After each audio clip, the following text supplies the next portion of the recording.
అంతిమ దైవ గ్రంథం ఖుర్ఆన్. 13 అర్రాద్ సూరా. ఉరుము.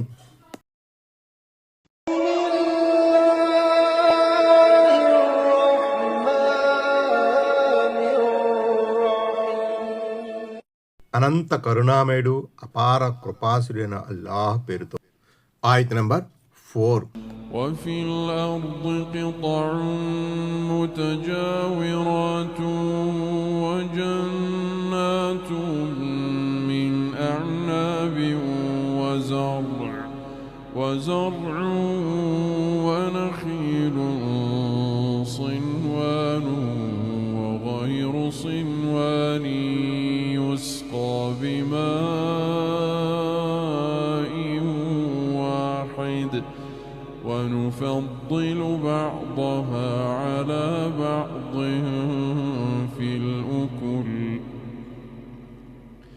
إن في ذلك لآيات لقوم يعقلون. ఆయత్ నంబర్ 4. భూమిలో అనేక రకాల నేలలు ఒకదానికొకటి ఆనుకొని ఉన్నాయి. అందులో ద్రాక్ష తోటలున్నాయి, పంట పొలాలు ఉన్నాయి, ఖర్జూరపు చెట్లు ఉన్నాయి. వాటిలో కొన్ని శాఖలుగా చీలి ఉండగా మరికొన్ని వేరే రకంగా ఉన్నాయి. వాటన్నిటికీ ఒకే నీరు సరఫరా అవుతుంది. అయినప్పటికీ మేము ఆ పండ్లలో ఒకదానికి మరో దానిపై శ్రేష్టతను ప్రసాదిస్తున్నాము. విజ్ఞులకు ఇందులో ఎన్నో సూచనలున్నాయి. 5. సారవంతమైన నేలతో పాటు చౌడు నేల కూడా ఉంటుంది. సారవంతమైన నేలలో పంటలు పుష్కలంగా పండుతాయి. చౌడు నేలలో ముళ్ళ చెట్లు మాత్రమే మొలుస్తాయి. అలాగే ఒక భూభాగములో ఖనిజ సంపద ఉండగా దాని పక్కనే ఉన్న మరో భూభాగంలో చమురు నిలువలు ఉంటాయి. మీరు మీ ప్రభువు చేసిన సృష్టిలోని ఏ వైవిధ్యాలను ఖండించగలరు? అరబీలో మొతజావిరాత్ అనే పదం వచ్చింది. అంటే పరస్పరం దగ్గరగా కలిసుండే భాగాలు అని అర్థం. 6. మూలంలో సిన్వాన్ మరియు గైరు సిన్వాన్ అనే 2 పదాలు వచ్చాయి. వీటికి పలు అర్థాలు చెప్పబడ్డాయి. సిన్వాన్ అంటే కలిసి ఉండేదని, గైరు సిన్వాన్ అంటే విడివిడిగా ఉండేదని ఒక అర్థం. సిన్వాన్ అంటే అనేక శాఖలుగా కాండాలుగా విస్తరించే ఒక వృక్షం. ఉదాహరణకు దానిమ్మ వృక్షం, అత్తిపండు వృక్షం, కొన్ని రకాల ఖర్జూర చెట్లు. గైరు సిన్వాన్ అంటే అనేక కాండాలుగా కాకుండా ఒకే కాండం కలిగి ఉండే వృక్షం. ఇది 2వ అర్థం. 7 అంటే ఒకే రకమైన నేల, ఒకే విధమైన నీరు, గాలి కూడా ఒక్కటే, కానీ పండ్లు రుచిలోనూ రంగులోనూ వేరువేరుగా ఉంటాయి. అలాగే ఆహార ధాన్యాల నాణ్యతలో కూడా తేడాలుంటాయి. వీటన్నిటిలోనూ సృష్టికర్త యొక్క అపార శక్తి సామర్థ్యాలు తొణికిసలాడుతూ ఉంటాయి. ఆయత్ నంబర్ 5. وَإِن تَعْجَبْ فَعَجَبٌ قَوْلُهُمْ أَإِذَا كُنَّا تُرَابًا أَإِنَّا لَفِي خَلْقٍ جَدِيدٍ أُولَئِكَ الَّذِينَ كَفَرُوا بِرَبِّهِمْ وَأُولَئِكَ الْأَغْلَالُ فِي أَعْنَاقِهِمْ وَأُولَئِكَ أَصْحَابُ النَّارِ هُمْ فِيهَا خَالِدُونَ. ఆయత్ నంబర్ 5. ఓ ప్రవక్త, ఒకవేళ నువ్వు ఆశ్చర్యపడవలసి ఉంటే ఏమిటి, మేము మరణించి మట్టి అయిపోయిన తరువాత మళ్ళీ కొత్తగా పుట్టించబడతామా అన్న వారి మాటలపై ఆశ్చర్యపోవాలి. తమ ప్రభు పట్ల తిరస్కార వైఖరిని అవలంబించిన వారు వీరే. పట్టాలు వేయబడేది వీరి మెడలలోనే. నరకవాసులు కూడా వారే. అందులో వారు కలకాలం ఉంటారు. 8 అంటే మొదటిసారి పుట్టించిన మహాశక్తిమంతునికి మలిసారి పుట్టించడం ఏమాత్రమూ కష్టసాధ్యం కాదు. అయితే మేము మలిసారి సృష్టించబడడం ఎలా సంభవం అని అవిశ్వాసులు ప్రశ్నిస్తున్నారు. అత్యంత ఆశ్చర్యకరమైన ప్రశ్న అంటే ఇదే. ఆయత్ నంబర్ 6. ويستعجلونك بالسيئة قبل الحسنة وقد خلت من قبلهم المثلات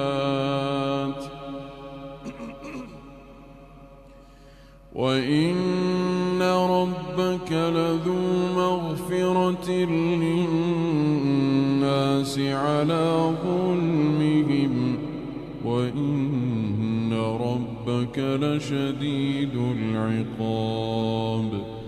ఆయత్ నంబర్ 6. మేలుకు ముందే వారు కీడు కోసం నిన్ను తొందర పెడుతున్నారు కదూ. వారికి పూర్వం అలాంటి ఉదాహరణలు శిక్షలు గడిచి ఉన్నాయి. నిశ్చయముగా ప్రజలు దుర్మార్గాలకు పాల్పడిన తరువాత కూడా నీ ప్రభు వారి పట్ల క్షమాశీలుడుగా ఉంటాడు. అయితే నీ ప్రభు శిక్షించే విషయంలో కూడా మహాకఠినుడు సుమా. 9. దైవాగ్రహం మూలంగా తుదముట్టించబడిన జాతుల ఉదాహరణలు చరిత్రలో కోకొల్లలు. అయినప్పటికీ వీళ్ళు దేవుని శిక్ష కోసం హడావిడి చేస్తున్నారు. ఓ ప్రవక్త, నువ్వు మాటిమాటికి మమ్మల్ని హెచ్చరిస్తున్నావే, ఏది ఆ శిక్ష రాదేమి అని వారు గుచ్చి అడుగుతున్నారు. తమ పూర్వీకులలో అనేక జాతులకు పట్టిన గతేమిటో వారు చూడట్లేదా? 10. ప్రజలు విచ్చలవిడిగా వ్యవహరిస్తూ ఎడదెగకుండా అత్యాచారాలు చేస్తున్నప్పటికీ వారిని దండించడంలో దేవుడు తొందరపడడు. వారికి అవకాశం ఇస్తూనే పోతాడు. ఒక్కోసారి ఈ వదులు ఎంత సుదీర్ఘంగా ఉంటుందంటే వారి వ్యవహారాన్ని తీర్పు దినం కోసం అట్టే పెట్టేస్తాడు. ఆ దేవుని ఔదార్యం, జాలి, కరుణ మూలంగా కొన్ని జాతుల వారు ఇహలోకంలో బ్రతికిపోతారు. ప్రజలు దురాగతాలకు పాల్పడిన వెంటనే ఆయన ఒక్కొక్కరి పని పట్టడం ప్రారంభిస్తే భూమండలంలో అసలు ఒక్క మనిషి కూడా బ్రతికి బట్టకట్టలేడు. అల్లాహే గనక ప్రజల దురాగతాల కారణంగా వారిని పట్టుకోవడం మొదలెడితే భూమండలంలో ఏ ప్రాణిని వదిలిపెట్టేవాడు కాడు. ఫాతిర్ 45. 11. ఇది అల్లాహ్ యొక్క మరో గుణం. మనిషి కేవలం ఒకే కోణం నుంచి చూడకూడదు, రెండో కోణంపై కూడా దృష్టిని సారించాలి. ఒకే కోణంపై దృష్టిని నిలపడం వల్ల ఎన్నో విషయాలు దృష్టిలోకి రాకుండా పోతాయి. అందుకే దివ్య ఖురాన్ చాలా చోట్ల దేవుని క్షమ, కరుణ గురించి ప్రస్తావించినప్పుడల్లా ఆయన ఆగ్రహోదాగ్ర రూపాన్ని కూడా మన ముందుంచింది. అందుకే ఆశాభావంతో పాటు భీతి భావన కూడా మనసులో ఉండాలి. ఎందుకంటే కేవలం ఆశాభావమే ఉంటే మనిషిలో మొండి ధైర్యం వచ్చేస్తుంది, పాపభీతి లేకుండా పోతుంది. అదే సమయంలో మనిషి పొద్దస్తమానం భీతితో కృంగిపోనూ రాదు. నిరంతరం భీతి మూలంగా మనిషికి దైవ కారుణ్యం పట్ల ఆశ సన్నగిల్లిపోతుంది. కాబట్టి చెప్పొచ్చేదేమంటే మనిషి నాణ్యానికి ఇరువైపులా చూడాలి. ఒకే వైపు దృష్టిని నిలపడం వల్ల అతను మధ్య మార్గాన్ని వీడే ప్రమాదం ఉంటుంది. అందుకే అనబడింది, విశ్వాసం ఈమాన్ భీతికి ఆశాభావానికి మధ్య ఉంది అని. అంటే రెండింటికి నడుమగల సమత్వానికి, సమతూకానికి మారు పేరే ఈమాన్, విశ్వాసం. అంటే మనిషి దైవాగ్రహం పట్ల మరీ నిర్భయంగా నిశ్చింతగా ఉండకూడదు. అలా అని దైవకారుణ్యం పట్ల నిరాశ కూడా చెందకూడదు. ఈ అంశాన్ని మరింత కూలంకషంగా తెలుసుకోవడానికి అల్ అనామ్ సూర 47వ ఆయతును, అల్ అరాఫ్ సూర 167వ ఆయతును, అల్ హిజ్ర్ సూర 49-50 ఆయతులను చూడండి. ఆయత్ నంబర్ 7. ويقول الذين كفروا لولا أنزل عليه آية من ربه إنما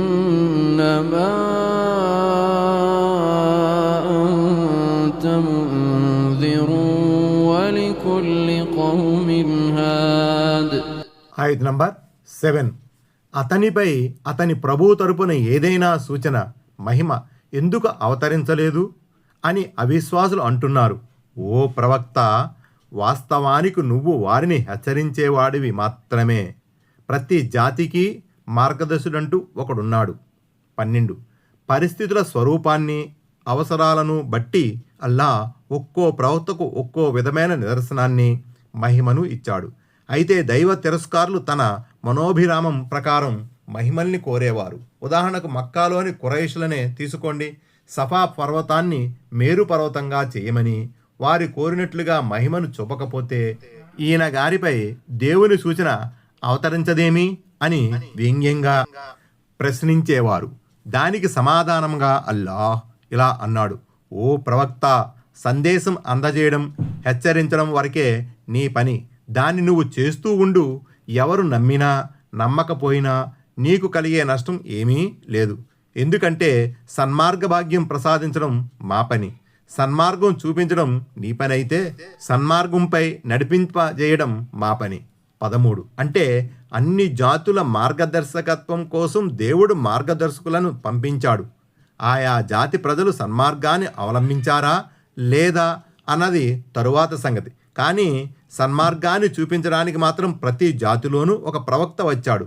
ప్రతి సమాజంలోనూ హెచ్చరించేవాడు తప్పకుండా వచ్చాడు. ఫాతిర్ 24. ఆయత్ నంబర్ 8. الله يعلم ما تحمل كل أنثى وما تغيض الأرحام وما تزداد وكل شيء عنده بمقدار. ఆయత్ నంబర్ 8. ప్రతి స్త్రీ తన గర్భములో మోసే దానిని గురించి, గర్భం తరగడం పెరగడం గురించి అల్లాహకు బాగా తెలుసు. ప్రతి వస్తువుకు ఆయన వద్ద ఒక పరిమాణం నిర్ధారితమై ఉంది. 14 మాతృగర్భాలలో ఏముంది? ఆడ శిశువు ఉందా? మగ శిశువు ఉందా? శిశువు అందంగా ఉందా? అందవికారంగా ఉందా? ఆ శిశువులో మంచితనం ఉందా? దుష్ట స్వభావం ఉందా? అది దీర్ఘాయుషు గలదా? అల్పాయుషు గలదా? ఇత్యాది విషయాలన్నీ అల్లాహకు మాత్రమే తెలుసు. 15 ఇది గర్భధారణ గడువుకు సంబంధించినది. సాధారణంగా ఇది 9 మాసాల గడువు అయి ఉంటుంది. ఒక్కోసారి ఆ గడువు 7-8 మాసాలు అవుతుంది. ఒక్కోసారి 9 మాసాల కన్నా కొంచెం ఎక్కువగాను ఉంటుంది. 16 అంటే పుట్టబోయే శిశువు వయసు ఎంత, దానికి ఉపాధి ఏ పరిమాణంలో ఇవ్వాలి తదితర విషయాలన్నీ ఆయన దగ్గర నిర్ధారితం అవుతాయి. ఆయత్ నంబర్ 9. عالم الغيب والشهادة الكبير المتعال. ఆయత్ నంబర్ 9 ఆయన గోప్యంగా ఉన్నదానిని బహిర్గతమై ఉన్నదానిని ఎరిగినవాడు, అందరికంటే గొప్పవాడు, సర్వోన్నతుడు. ఆయత్ నంబర్ 10. سواء منكم من أسر القول ومن جهر به ومن هو مستخف بالليل وسارب بالنهار. ఆయత్ నంబర్ 10 మీలో ఎవరైనా సరే తమ మాటను మెల్లిగా చెప్పినా బిగ్గరగా చెప్పినా, ఎవరైనా రాత్రిపూట దాక్కున్నా పగటిపూట సంచరిస్తున్నా అల్లాహకు మాత్రం వారంతా సమానమే. Please subscribe, bell icon, all. Like this video, subscribe, get notified.